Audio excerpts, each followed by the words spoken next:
सिंदूर बांटने की योजना को अफवाह बता दिया गया है और अब कार्यकर्ताओं में भारी आक्रोश है। आक्रोश होगा भी क्यों नहीं।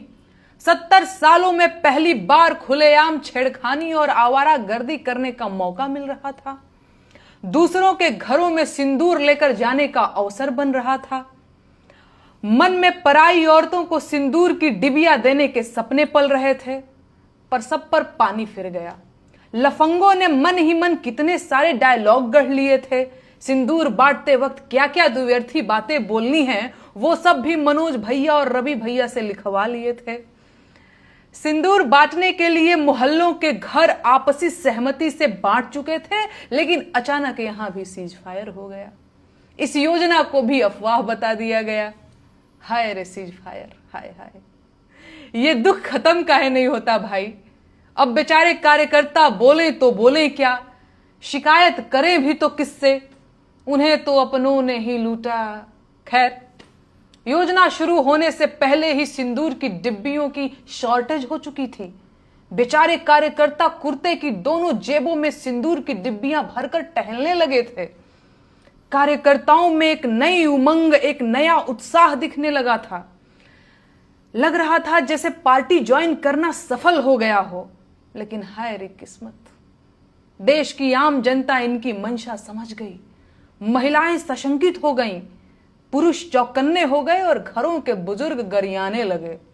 चाल चलन तो इन लोगों का वैसे भी जग जाहिर था, पर जब आम जनता को पता चला कि ये लोग उनके घर आएंगे और सिंदूर साथ लाएंगे, तो बात बर्दाश्त से बाहर हो गई, और होनी भी चाहिए।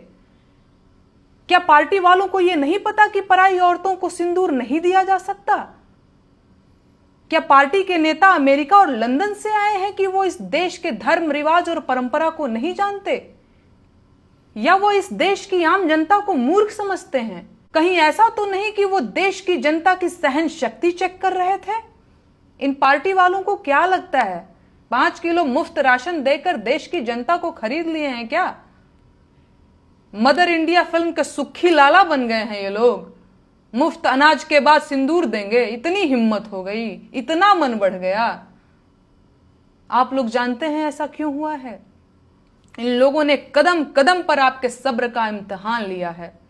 पहले रोजगार देने के नाम पर वोट लेकर सरकार बनाई, पर रोजगार नहीं दिया। फिर काला धन लाकर 15 लाख देने का वादा किया और उसे भी जुमला बता दिया। काला धन और आतंकवाद पर चोट के नाम पर नोटबंदी करके गरीबों की कमर तोड़ दी। बिना ऑक्सीजन लाखों लोग अस्पतालों में मर गए, भगदड़ों में लोग मारे गए, ट्रेन दुर्घटनाओं में लोग मारे गए, आतंकवादी हमलों में लोग मारे गए। देश की कंपनियां बेच दी, एयरपोर्ट और ट्रेनें बेच दी, स्कूल बर्बाद कर दिए, शिक्षा व्यवस्था को तबाह कर दिया, अस्पतालों को बर्बाद कर दिया, युवाओं को पहले बेरोजगार और फिर दंगाई बना दिया, मस्जिदें तोड़ी, बस्तियां उजाड़ी, हिंदुओं को मुसलमानों से लड़ाया, नफरत फैलाई, भाईचारा खत्म किया, और ये सब हिंदू राष्ट्र और राष्ट्रवाद के नाम पर किया गया। अब जब इतना सब कुछ होने पर आप नहीं बोले, तो इनका मन बढ़ना था ही।